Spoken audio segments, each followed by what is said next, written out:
সম্মেলনের প্রায় ৩ মাস পর সাবেক সদস্য সচিব মামুনুর রশিদ মামুনকে সভাপতি এবং নগর যুব দলের সাবেক আহ্বায়ক মাহফুজুর রহমান রিটনকে সাধারণ সম্পাদক করে রাজশাহী মহানগর বিএনপির ১৪ সদস্য বিশিষ্ট আংশিক কমিটি ঘোষণা করা হয়েছে।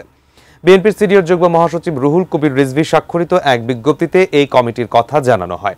আংশিক কমিটিতে নজরুল হুদাকে সিনিয়র সহ সভাপতি ও আসলাম সরকার, ওয়ালিউল হক রানা, আলী আশরাফ মাসুম, শফিকুল ইসলাম শাফিক, আবুল কালাম আজাদ সুইট, মুক্তার হোসেন এবং জয়নাল আবেদিন শিবলিকে সহ সভাপতি করা হয়েছে। পরবর্তীতে পূর্ণাঙ্গ কমিটি ঘোষণা করা হবে বলে সংবাদ বিজ্ঞপ্তিতে জানানো হয়েছে। গত 10 আগস্ট মহানগর বিএনপির সম্মেলন অনুষ্ঠিত হয়। এর 2 মাস 22 দিন পর আংশিক কমিটি ঘোষণা করা হলো।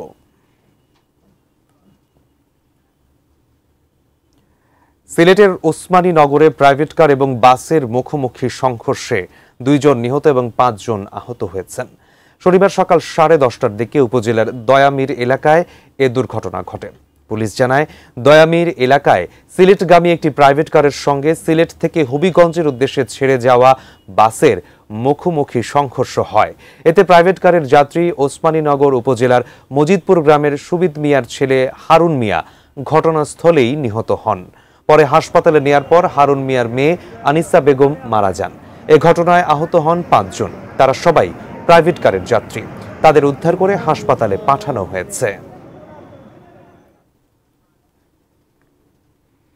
রাতভর অস্বাভাবিক বৃষ্টিতে চাঁপাইনবাবগঞ্জ জেলায় ফসলের ব্যাপক ক্ষয়ক্ষতি হয়েছে এবং শহর সহ বিভিন্ন এলাকায় তীব্র জলাবদ্ধতার সৃষ্টি হয়েছে।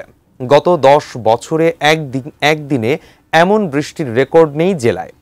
কৃষি বিভাগের তথ্য অনুযায়ী জেলার 5টি উপজেলায় মোট 955 মিলিমিটার বৃষ্টিপাত রেকর্ড করা হয়েছে, যেখানে জেলার গড় বৃষ্টিপাতের পরিমাণ ছিল 191 মিলিমিটার। এই অস্বাভাবিক বৃষ্টিতে মাঠে থাকা পাকা ও আধা পাকা আমন ধান, সরিষা এবং অন্যান্য ফসল ক্ষতিগ্রস্ত হয়েছে। কৃষকরা বলছেন, আর 1 সপ্তাহের মধ্যেই ধান কাটার কথা ছিল, কিন্তু শেষ মুহূর্তে ব্যাপক ক্ষতির মুখে পড়লেন তারা। ক্ষতিগ্রস্ত কৃষকদের দাবি, নিচু অঞ্চলের ক্ষেতে ধান সম্পূর্ণ পানিতে ডুবে গেছে। আগে যেখানে বিঘা প্রতি 20 মণ ধান পাওয়ার আশা ছিল, সেখানে এখন 5 মণের বেশি পাওয়া সম্ভব হবে না।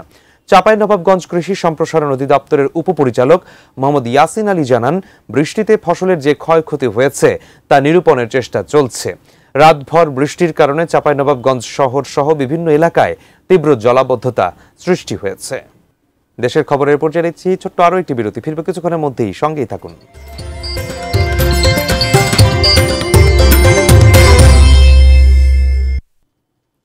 বিরতির পর ফিরে এলাম দেশের খবরে। চলতি মৌসুমে টাঙ্গাইলের দেলদুয়ারে আগাম শীতকালীন সবজি চাষ করে লাভবান হবার স্বপ্ন দেখছেন কৃষকরা। কোথাও জমিতে বীজ রোপণ করছেন, কোথাও আবার গাছের পরিচর্যায় ব্যস্ত কৃষকরা। টাঙ্গাইল প্রতিনিধি খায়রুল আজিম মিল্টনের পাঠানো প্রতিবেদনে বিস্তারিত থাকছে ডেস্ক রিপোর্টে।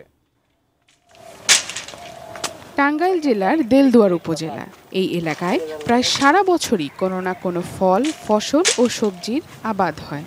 গত বছর এখানে প্রচুর পরিমাণের আগাম শীতকালীন সবজির আবাদে ব্যাপক লাভবান হয়েছিল কৃষকেরা।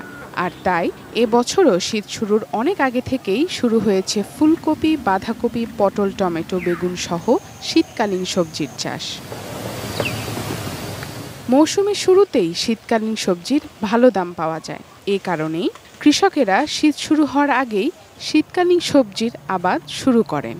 বিভিন্ন গ্রাম ঘুরে দেখা গেছে প্রায় সারা গ্রাম জুড়েই শুধু সবজির আবাদ। আবহাওয়া অনুকূলে থাকলে টমেটো 30 দিনে এবং ফুলকপি 15 দিনের মধ্যেই ফলনে আসবে বলে জানিয়েছেন চাষিরা।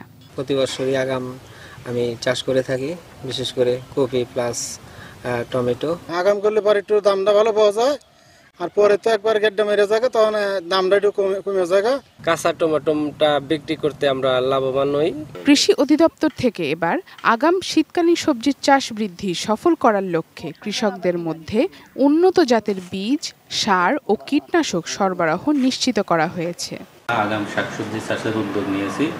আমাদের 2টা পলিনেট হাউস আছে, সেখানে আমরা চারা উৎপাদন করেছি।